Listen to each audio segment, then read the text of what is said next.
வணக்கம். நான் டாக்டர் ராமநாதன் அர்ச்சுனா. இன்றைக்கு 2025ஆம் ஆண்டு மே மாதம் 16ஆம் தேதி எங்களுடைய முள்ளிவாய்க்கால் இனப்படுகொலை வாரம்.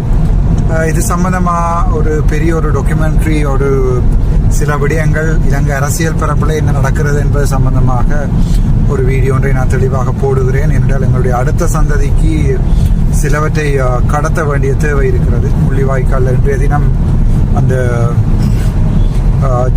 யாழ்ப்பாணத்திலே வழக்கு ஒன்று ஏற்கனவே அழைக்கப்பட்டிருந்தது. அந்த வழக்குக்கு வழக்கு முடிந்து அதன் பிறகு நான் பொயின் பெற்றோம், அதாவது பருத்தித்துறை போனான்.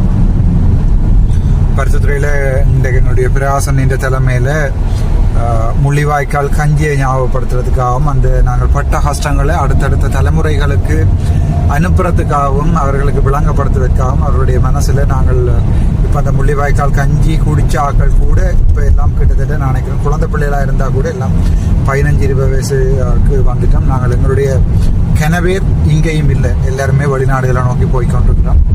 ஸோ இன்னொரு காலத்தில் இப்போ நான் அண்மையில் கூட ஒரு போஸ்ட் ஒன்று பார்த்தேன். ஒருவர் எங்களுடைய கனடாவில் வைக்கப்பட்ட மொனுமெண்ட் தொடர்பாக ஒரு தமிழ் போஸ்ட் ஒன்று தமிழில் ஒரு பிள்ளையோட எழுதியிருப்பார். ஒரு 18 வயசு இல்லை 20 வயசாக இருக்கும். We are Sri Lankan, we are one country one nation. அந்த ஒன் கண்ட்ரி ஒன் நேஷன் குஞ்சுகள் உங்களுக்கு தெரியும் தான்.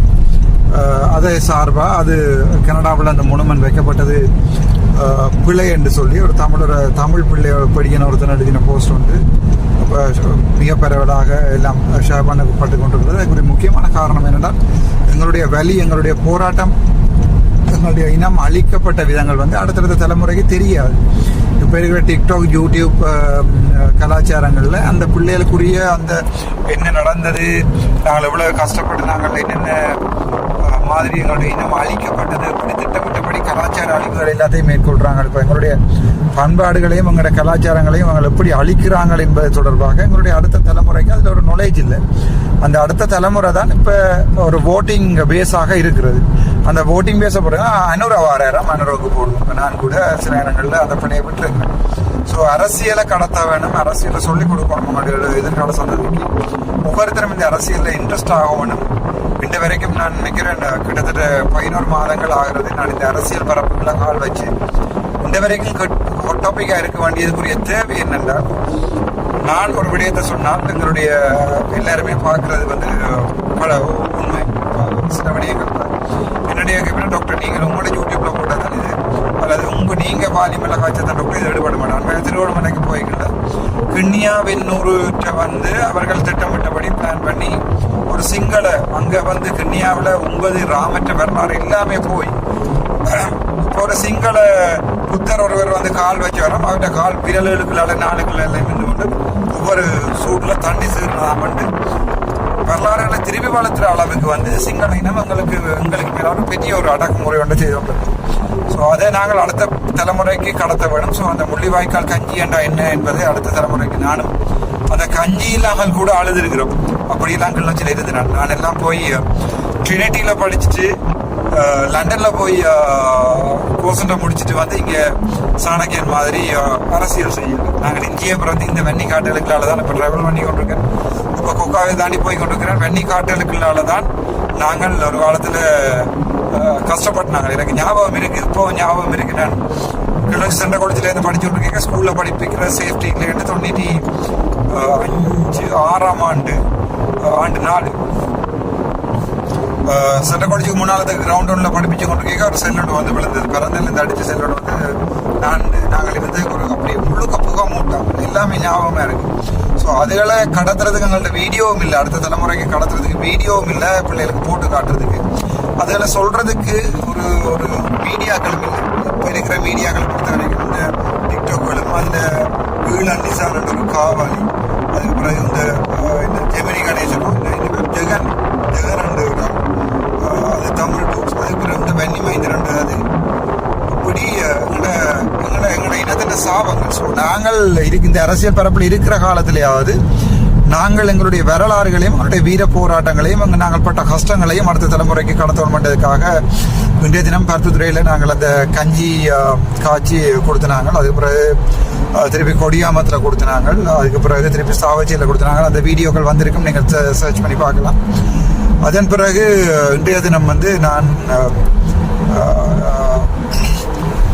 ஒரு சில விடயங்களை கதைச்சால் அது கஷ்டமாக இருக்கும். எங்களுடைய இளங்குமரன் பாராளுமன்ற உறுப்பினர் இளங்குமரன் அவர்கள் அண்மையில் ஒரு வீடியோ ஒன்றை போட்டிருப்பார்.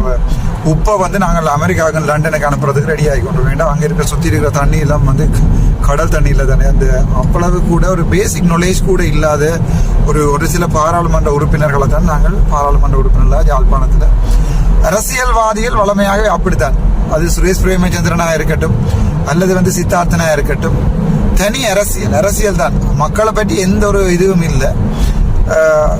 பொலிட்டிக்ஸ் செய்து கொஞ்சம் உழைச்சி அதில் ஒரு தாங்கள் ஒரு 5 பேர் வரைக்கும் மாலை போட்டு ஒரு 2 பேர் வந்து பொன்னாட போத்தி அப்படி ஒரு கேவலமான அரசியல்வாதிகளுக்கு மத்தியில் ஒரு ப்ரொஃபஷனலாக எனக்கு நிற்க சரியான கஷ்டமாக இருக்குது.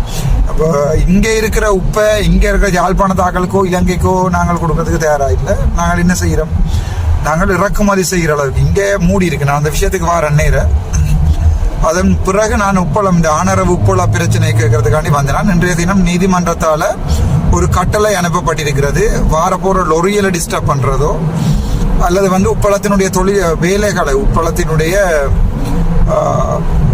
அவர்கள் அங்கே வேலை செய்து கொண்டிருக்கிறார்கள் அதையோ டிஸ்டர்ப் பண்ணக்கூடாது என்று சொல்லி கிளிநொச்சி நீதிமன்றத்தால் ஒரு கட்டளை வழங்கப்பட்டிருக்கு. அந்த கட்டளை எனக்கும் அவர்கள் காட்டினவர்கள் பார்த்தினா நான் ஒரு நான் நீதிமன்ற கட்டளையை வந்து உண்மையாகவே நீதிமன்றம் தான் எங்களுடைய கடைசி நம்பிக்கை. ஸோ நீதிமன்ற கட்டளையை மதிக்கணும். நான் அங்கே போனேன் பின்னேரம் எந்த ஆர்ப்பாட்டங்களோ இல்லாடி யாரையுமோ டிஸ்டர்ப் பண்ணுறதோ ஒன்றுமே செய்யலை. நான் போய்களை அவர்கள் பெரும்பாலானவர்கள் போயிருந்தார்கள் வீட்டை.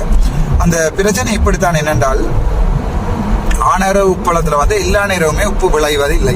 அதாவது வந்து உப்பு தண்ணியை கொண்டு வந்து அவர்கள் அதில் அது சின்ன ஒரு செடிமெண்டேஷன், அதாவது வந்து வெயில கெமிஸ்ட்ரி படித்தாலும் தெரியும், உப்பு தண்ணியை கொண்டு வந்து அதில் வச்சு அது நாங்கள் காய விடைகளில் அதிலேருந்து உப்புகள் வரும். அதை நாங்கள் ஷவலால் பிராண்டி எடுத்து அதை திருப்பி பேக்கில் அடைக்கப்பட்டு அதுகளை கொடுத்து அதோட அயடின் சேர்த்து அயடின் கலந்த உப்புன்னு சொல்லி பேக் பண்ணப்பட்டு இலங்கையை பொறுத்த வரைக்கும் உப்புகள் வந்து ஒரு 50 ரூபாக்கும் 30 ரூபாக்கும் ஒரு கிலோ உப்பை விற்கலாம். என்னன்னா சுற்றி வர நாங்கள் கடலால் சூடப்பட்ட ஒரு நாடு. அப்படி இருக்கத்தக்கனையா இவ்வளவு ஒரு ஆனர உப்பளங்கள் மாதிரி உப்பளங்கள் ஒரு 100 உப்பளங்களை கட்டினால் சரி இலங்கை முழுக்க பெரிய வேலை இல்லை. ஏக்கர் கணக்காக தண்ணி என்றப்பி அந்த தண்ணியில காயப்படுறதுக்கு அது வடக்குல இப்ப உப்பு விளையிற பூமி என்னது அது வந்து ஆனர வந்து உப்பு விளையிற பூமி. என்ன நடக்குது என்றால் இங்கே இவர்கள் அந்த உப்பளத்தில் இருந்து விளைகின்ற உப்புகளை வந்து தென்பகுதிக்கு அனுப்புகிறார்கள். இங்கே இருந்து சுரண்டி தென்பகுதிக்கு அனுப்புகிறார்கள். அங்கே அரசாங்கம் என்ன செய்யுது என்று சொன்னால் அதை அந்த ரெணுகம் போன்ற ஒரு சில ரெணுகமா தினுகமா இது ஒன்று போன்ற உப்பு இதுகளுக்கு வந்து ஒரு அமௌண்ட்டுக்கு விற்று கொண்டிருக்கிறார்கள் அரசாங்கம் அந்த இதுகள். ஸோ அதை இங்கேயே பேக் பண்ணி அந்த உப்பை இங்கேயே பேக் பண்ணி அப்போ அவர் சொல்லுவார் அதுக்குரிய வளம் இல்லைன்னு.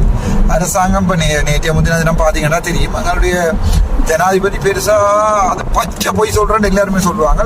ஒரு பெரிய இதில் பெரிய கதையெல்லாம் கதை கேட்கல.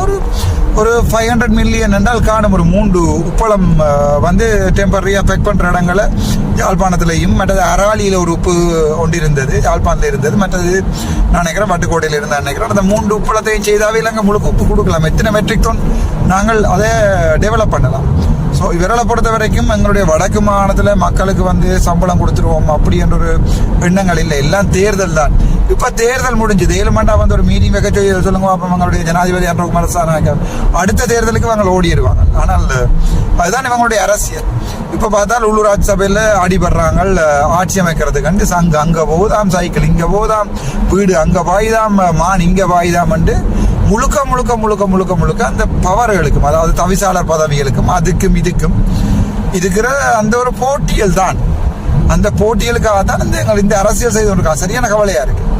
ஸோ இந்த உப்பளத்தில் என்ன நடந்ததுன்னு சொன்னால் அங்கே கிட்டத்தட்ட 750 பேருக்கு வந்து இதுவரைக்குமே வேலையில் சேர்ந்திருக்கிறார்கள். ஆனால் தற்போது வேலையில் இருக்கிறது 200 இருந்து 250க்குள்ள தான் தற்போது வேலைக்கு இருக்கிறார்கள். நிரந்தரமான தொழில் இல்லை, அவைக்கு இந்த யூனிஃபார்ம் இல்லை. ஒரு நல்ல அரசாங்கம் என்றா ஒரு 500 பேருக்கு வேலையை கொடுத்துட்டு அவங்களுக்கு நிரந்தரமான யூனிஃபார்மை போட்டு பூட்ஸையும் போட்டு உப்புகளை இருக்கிறேன்னா யோசிச்சு பாருங்க. என்றால் உங்களுக்கு கெமிஸ்ட்ரி படித்தாலும் தெரியும், அதை பயோ படித்தாலும் தெரியும். உப்புல நாங்கள் கையை வச்சு போட்டு கொஞ்சம் கையை வச்சுருந்த மட்டும் சொன்னால் தண்ணி முழுக்க இழுபட்டு உப்போட சேர்ந்து சோடியத்தோட H2O நிற்கும் போல தெரியும்.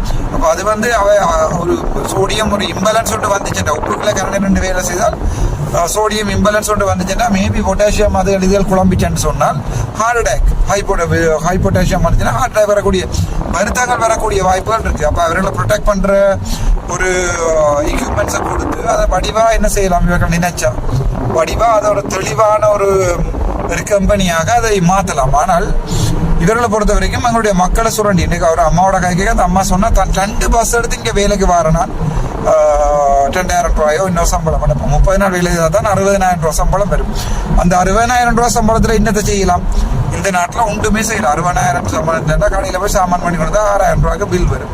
எங்களால் ஒன்றுமே செய்யலை. அதை இந்த விடயத்தை இவர்கள் ஒரு இளங்குமரன் எம்பி வந்து 2 பேரை கூப்பிட்டு உள்ளுக்க சொன்னாராம், இப்போதைக்கு ஒருக்கா காய்ச்சி பேசி ஒருக்கா முடிச்சு விடுங்கடா, ஒருக்கா இதண்டி விடுங்கோ, இதண்டி விட்டா பிறகு நாங்கள் ஒரு 3 மாதம் இதண்டி விடுறோம். அப்போ அந்தளவுக்கு ஒரு அறிவும் இல்லாத நான் ஓப்பனாக சேலஞ்ச் பண்ணுவேன்.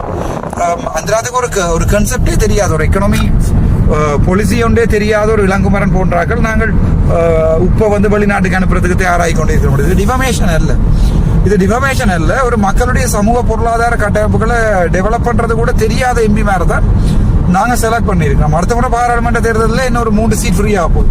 அதுக்கான தான் இப்போ ஒரே அடிபாடும் குத்துப்பாடும் ஒரே அந்த அதோட இது சேர்ந்து இது அச்சுனா யாரோடையும் சேர மாட்டாங்க. இவ சொல்லிங்கன்னா லீடர்ஷிப் குவாலிட்டி இல்லைன்னு, லீடர்ஷிப் குவாலிட்டி இல்லைன்னா போய் நான் வேலை செய்த ஹாஸ்பிட்டலில் கேட்டு பாருங்க, நான் எப்படி வேலை செய்யணும் சொல்லி. லீடர்ஷிப் எனக்கு நன்றாக தெரியும். மெடிக்கல் லீடர்ஷிப் தான் என்னுடைய ரிசர்ச்சினுடைய டாபிக். என்னுடைய பிஹெச்டியினுடைய டாபிக்கே மெடிக்கல் லீடர்ஷிப். அப்படித்தான் நான் லீடர்ஷிப் சம்பந்தமாக ஆழ்ந்த ஒரு நாலேஜ் உள்ள ஆள். ஆனால் சரியான கவலை என்னென்னால் இப்ப அந்த கட்சி இந்த கட்சியோட சேர்ந்து இந்த கட்சி அந்த கட்சியோட பாயுது, சங்கு தமிழரசு கட்சியோட பாயுதுன்னு அப்படி மாறி மாறி காய்ச்சி விட்டுருக்காங்க. எனக்கு அது விளங்கல என்ன மாதிரி. இவர்களை பொறுத்த வரைக்கும் இந்த மக்களுடைய இன்றைக்கு சிறிதரன் ஐயா வந்து கிளிநொச்சியில எல்லாருமே ஓட் போடுறார்கள். அப்போ சனம் அதிலேயே சொல்லுது எனக்கு. அந்த வீடியோ நீங்க பார்த்துருப்பீங்க. வீடு நகரப்ப நட ரோட்ல வந்து நிக்கிறேன். வீடு சிறிதரன் ஐயா வந்து தங்களை நான் பார்க்கல கதைக்கல. அப்ப நான் இதை கேள்விப்பட்டு தான் நான் என்னுடைய வழக்குக்கு போய்க்கல. இன்றைய தினம் கொழும்புக்கு போயிட்டு கொழும்புல இருந்து வந்து வழக்குக்கு போயிட்டு வழக்கு முடிச்சு உடனே நேரடியாகவே அங்கே போனான். போய் கதைச்சேன்னா அப்படியான விடயங்கள் பாராளுமன்றத்தில் காய்க்கப்பட்ட ஒரு முடிவுகள் காண வேண்டும். அங்கே இருக்கிற GM இதனுடைய தொழிற்சங்கத்திற்கு முதல் ஹெல்ப் பண்ணினார்கள். அரசியல் ரீதியாக அந்த அப்பைமெண்ட் கொடுத்துருக்காங்க. சரியான கேவலமான விடயம். NPP-னுடைய ஆட்டம் முடிஞ்சுட்டு போகிறது. ஆனால் என்னென்றாலும் இப்போ ஒவ்வொரு அரசாங்கம் போய் ஒவ்வொரு சிங்கள அரசாங்கம் போய் அடுத்த சிங்கள அரசாங்கம் வரைக்கும் தமிழருக்கு ஒன்றுமே நடக்க போகிறது இல்லை. எங்களுடைய தமிழ் மக்களுக்கு ஒன்றுமே நடக்க போறதில்லை. அந்த மக்கள் 250 பேருடைய வேலை இல்லை, அவர்களை வீட்டை அனுப்பியிருக்கிறார்கள். அனுப்பிவிட்டு இப்போ புல்டோசர் போட்டு ஏதோ 7 பேர் மட்டும் அந்த ஒரு 7 துரோகிகள், அந்த யாரும் தெரியல, ஒரு 200 பேர் ஒரு நியாயமான விடயங்கள் நடக்கணும்னு சொல்லி போராடுறாங்கன்னா ஒரு 7 பேர் மட்டும் போய் 2 வேலை கொண்டுக்கிறாங்களா வந்துட்டே கேள்விப்பட்டேன். அது மாதிரி கேவலம் வந்து இந்த உலகத்தில் ஒன்றுமே இல்லை. ஒரு 200 பேர் ஒரு கோசுக்காண்டி அடிபடுறாங்கடாப்பா சப்போர்ட் பண்ணாடி அந்த 7 பேரும் பேசாமல் போய் வீட்டில் இருந்திருக்கலாம். ஆனால் அந்த 7 பேரும் மட்டும் போய் அந்த மேனேஜரோட நின்று கொண்டு அதை முட்டு கொடுத்து கொண்டிருக்காருன்னு கேள்விப்பட்டேன். அவர்களுக்கு ஒரு பகிரங்கமான அழைப்பு, தம்பி சோறு தானே சாப்பிடுகிறாடாப்பா. ஏன் இப்படி ஒரு கட்டபொம்மன் காக்கவெண்ணியன் வேலையில செய்கிறீங்க? காக்கவெண்ணியன் மாதிரி இருக்காம தயவு செய்து உங்களுக்கு அவங்க அடிபடுறதுகள் வந்து உங்களுக்கு உங்களால் இயலாது, உங்களுக்கு அதுல உடன்பாடு இல்லை என்றால் விலத்தி நில்லும் கூட. அதனால மற்றவர்களுக்கு சப்போர்ட் வரும். ஒரு எல்லாருக்குமே சேர்த்து தானே ஒரு நல்ல ஒரு முடிவு கொண்டு வரப்போகுது. அவங்கள போராடுறது ஒரு நல்ல இதுக்கு தானே. ஸோ நான் போய் கதைச்சேன்னா நான் சொந்தமாக பாராளுமன்றத்தில் நாங்கள் அது சம்பந்தமான விடயங்களை பாராளுமன்றத்தில் நான் இப்போ உள்ளுக்குள்ளே போய் கதைக்கல, மறுபடியும் திருப்பியும் போலீஸுக்கு கால் பண்ணி சொல்லுவாங்க MP வந்து உள்ளுக்குள்ளே த்ரெட்டன் பண்ணுறாரு. ஸோ த்ரெட்டன் நான் ஒரு பாராளுமன்ற உறுப்பினராக போய் என்ன கேள்வின்னு கேட்கல, என்னடா நான் இங்கேருந்து பார்த்துட்டு இருக்காங்க அடுத்த வழக்க போடுறதுக்கு. ஸோ நாங்கள் சம்பந்தமாக பாராளுமன்றத்தில் கேள்விகளை கேட்டு பாராளுமன்றத்தில் இவர்களுடைய இருந்த பதில்களை கேட்டுக்கொள்வோம் என்று நான் நினைக்கிறேன். என்னை பொறுத்த வரைக்கும் இந்த முள்ளிவாய்க்கால் இப்போ கூட நான் கிளர்ச்சி காலம் போய் கொண்டிருக்கேன். அப்பாவினுடைய மூச்சு காற்று இந்த ஏரியாக்களில் இருக்கிறது. எனக்கு இங்கே பயணிக்கும் போது மிகவும் சந்தோஷமான விடயம். சரியான கவலையாக இருக்கிறது. யாழ்ப்பாணத்தை பொறுத்த வரைக்கும் அரசியல்லையோ ஒரு மாற்றங்களை பெற போகிறது. தமிழ் தேசியம் மண் எங்களுடைய மக்களும் மறுபடியும் தமிழ் தேசியத்தில் போய் நிற்கிறார்கள். தமிழ் தேசியம் மண் கதைக்கிறார்கள் முழுக்க வந்து போலி தமிழ் தேசியவாதிகள். அப்படி தமிழ் தேசியம் மண்ணு காய்ச்சி ஒற்றுமையாக நிற்கிற மட்டும் இப்போது உள்ளூராட்சி சபைக்கு மாறி மாறி தமிழ் தேசியம் மண்ணு கதைக்கிறார்கள். போய் டக்ளஸோட சேர்ந்து ஆட்சி அமைக்கிற மாட்டார். அப்போ அங்கே எங்கே தமிழ் தேசியம் இருக்கிறா என்னுடைய கேள்வி இருக்குது. அதனால தான் நான் இந்த தமிழ் தேசிய அரசியல்வாதிகளோடு சேர்ந்து நான் ஒருபோதுமே பயணிக்க மாட்டேன். நான் என்னுடைய பாதையில் பயணிப்பேன் சொல்லி நான் டிசைட் பண்ணிக்கிறேன். அதை விட மாகாண சபை வருகிறது. இந்த மாகாண சபையில் மக்கள் தெளிவாக சிந்திக்கணும். இதுதான் உங்களுக்கு ஒரு கடைசி சந்தர்ப்பம். அந்த சந்தர்ப்பத்தை நீங்கள் மிஸ் பண்ணிங்கன்னா அதுக்கப்புறம் நீங்கள் இன்னொரு அர்ச்சனாவை தேட வேண்டியிருக்கும் இன்னொரு 50 வருஷத்துக்கு. நன்றி, வணக்கம். டாக்டர் ராமநாதன்.